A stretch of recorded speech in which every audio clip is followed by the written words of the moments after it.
My name's Richard Pether from Rotate Machines.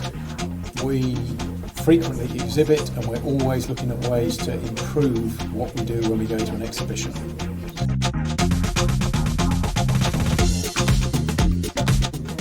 Yes, I think it did. It's easy to be complacent with exhibitions. There's a lot of complacency around exhibition halls. You need to work hard to keep on top of your game and get the return you want from an exhibition.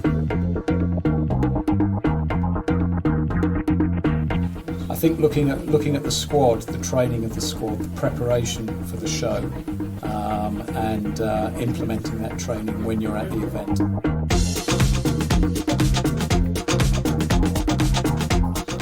No, I think it was pretty comprehensive. I think it covered all the things that we should be thinking about, and of course highlighted some of the things that we haven't been thinking about.